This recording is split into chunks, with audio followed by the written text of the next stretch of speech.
So the Black Panther 2 Wakanda Forever plot has leaked. This was a week ago, like before the screening yesterday or Thursday. That's usually when they show the screening, and then the movie comes out today, Friday, November 11th. But the script or the plot leaked a week ago. Credit goes to, or you can use a suit on Reddit. So without further ado, it opens with a long take of Shuri basically trying to synthesize an artificial recreation of the herb to try and save T'Challa's life. We don't know until later that he was suffering from an unknown illness that he kept from those around him.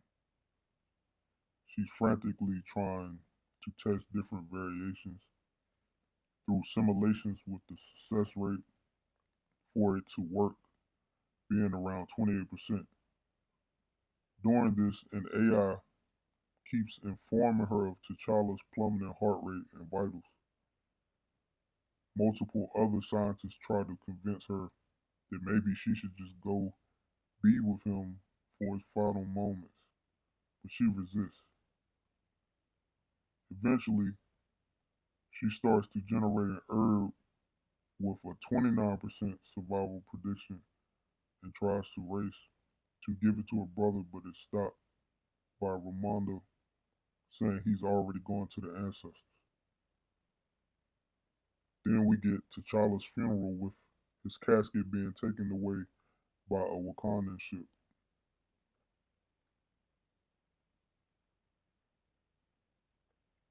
We then jump 1 year, and Shuri has become obsessed with innovating technology but not working on the artificial herb. At the same time, Ramonda is dealing with the international pressure to share vibranium with other nations, something she says they will never do because the evils they are capable of.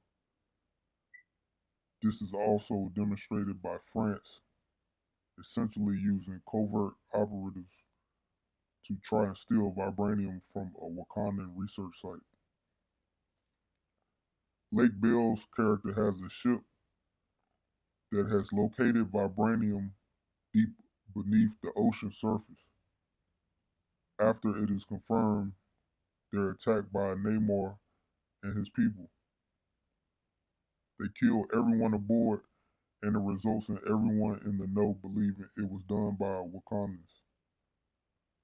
Shuri and Ramonda mourn T'Challa, it's having been a year since his passing to the day, by going to a beach where Ramonda wants to perform a ceremony of burning their funeral attire, thus symbolizing their coming to terms with T'Challa's passing.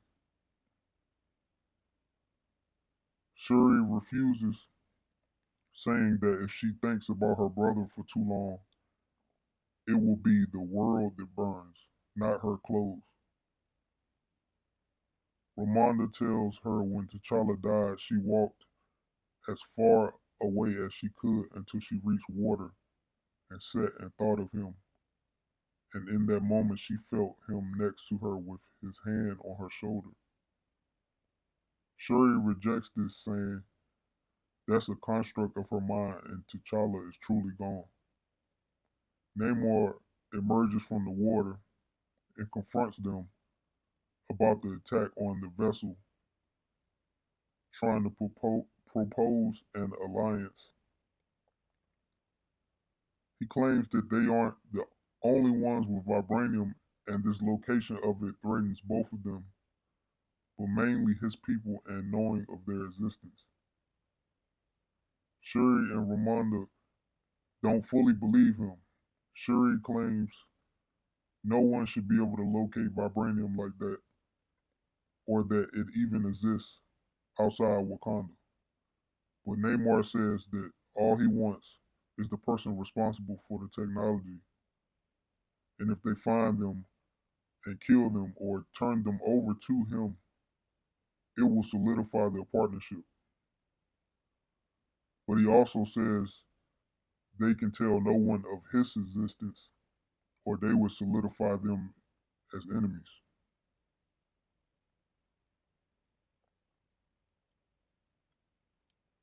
After reaching out to Ross and finding out that the person responsible for the technology is an MIT student, Okoye and Shuri, much to Ramonda's disapproval, go to find Riri Williams to get her to safety, not only from Namor, but the CIA searching for her. We discover Riri didn't sell her vibranium locator to the government, but her teacher did without her knowing. They go to her garage, but are quickly found by the CIA, and they must fight their way out. Okoye in a car, Shuri on a motorcycle, and Riri in her test armor. While they're initially successful, Namor and Atuma ambush them on a bridge and knock both Riri and Shuri unconscious. Okoye successfully kills all the warriors but Atuma, and after a largely even fight, Okoye is disarmed and knocked into the water, but she also witnesses the fallen soldiers rising, fully alive again. Shuri awakens and barters to be taken to Namor to plead with him not to kill Riri since she isn't a participant in the people looking for vibranium. They agree and take her and Riri to Talokan. Upon finding out that Shuri was taken, Ramonda strips Okoye from the Dora Milaje for her failure, breaking Okoye's spirit. In Talokan, Shuri tries to barter for Riri's life, and Namor shows Shuri Talokan and explains its origin. Around 1500, one of their shamans had a vision for the survival of their tribe by finding a glowing flower underwater. He believed it would give them all the powers needed to survive the invaders coming. However, Namor's pregnant mother didn't want to partake, but they convinced her on the promise her son would be the first one born to their new world. The flower turned their skin blue and gave them incredible strength, but they could no longer breathe and instead went to the ocean. Namor was born but was unique among them with winged feet, pointed ears, and slowed aging. They believe him to be Kukulkan and call him that.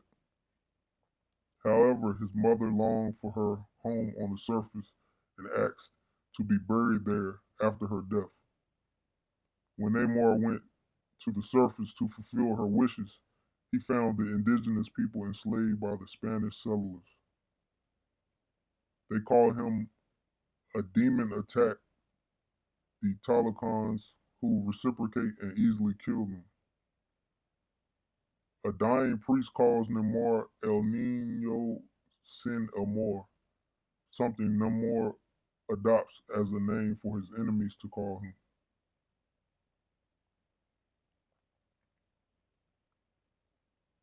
Meanwhile, Ramonda finds Nakia, who is running a school in Haiti and has been since the blip, and begs her to find Shuri.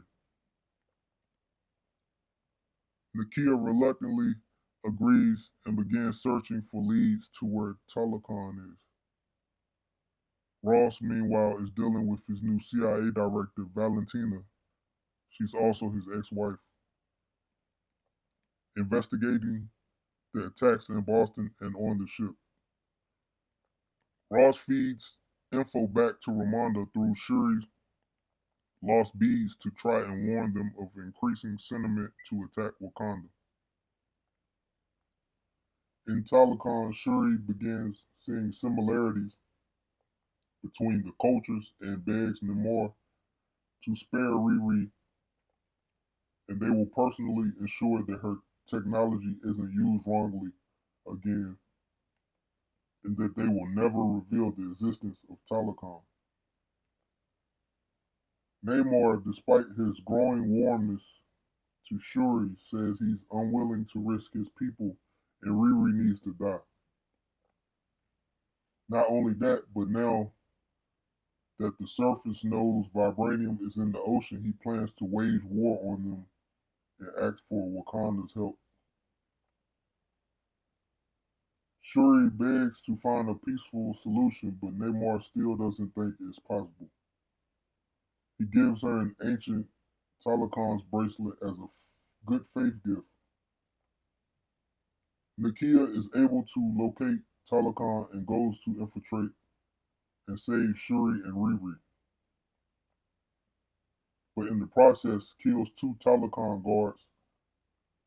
Shuri begs Nakia to let her stay and save one, but she insists they must go or they will also die when Namor returns. Ramonda simultaneously invites Namor to negotiate the return of Shuri. Namor refuses Ramonda's offers, but then she threatens Namor that if he doesn't return them, she will reveal Talakon to the world.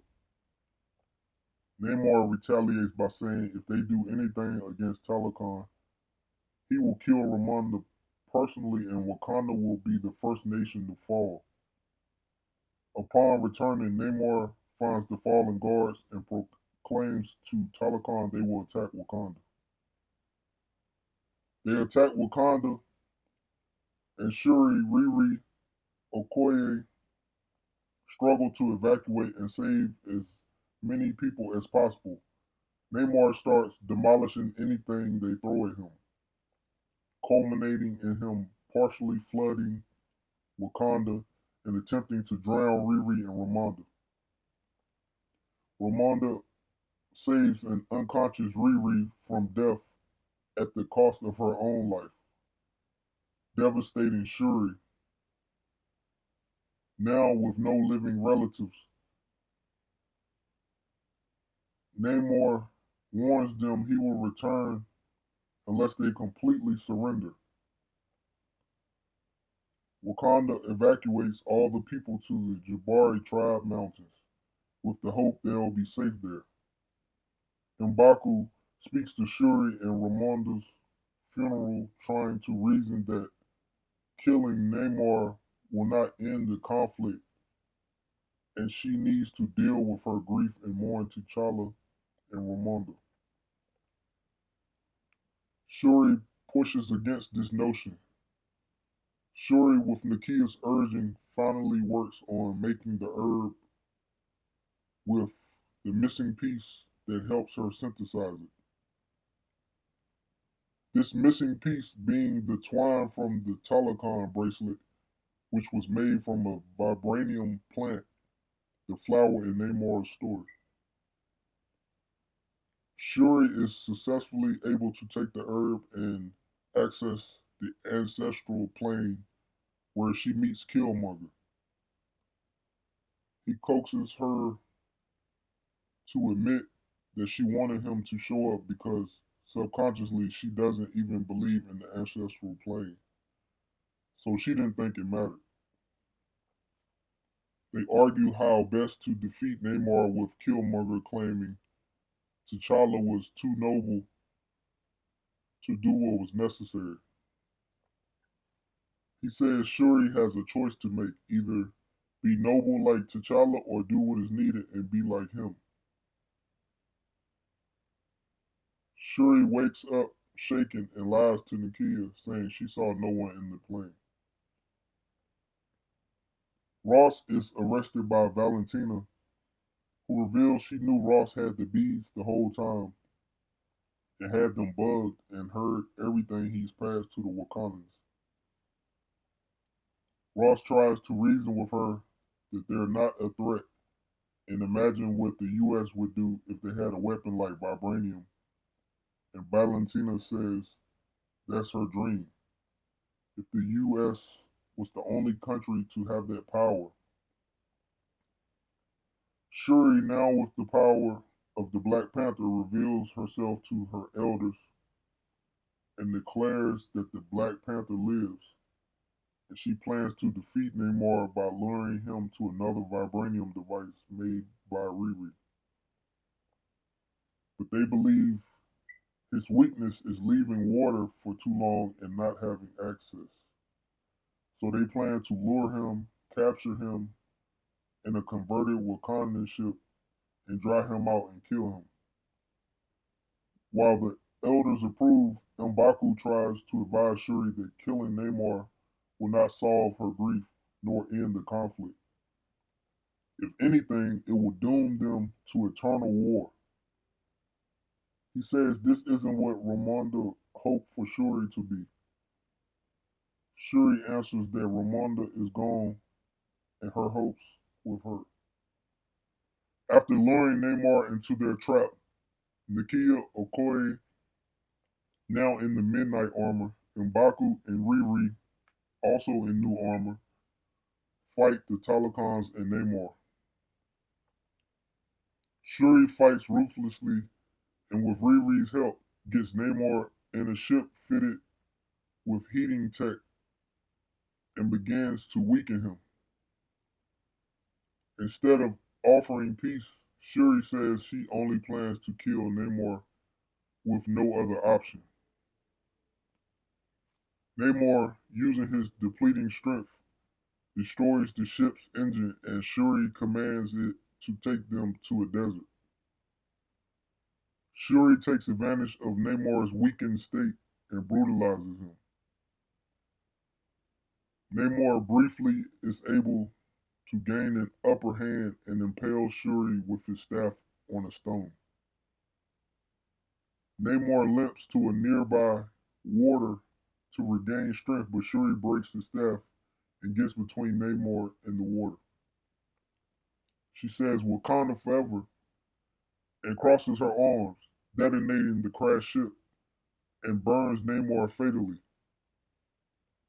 She puts his spear to his neck, ready to kill him. At the same time, the Wakandans are losing to the Talakans at sea.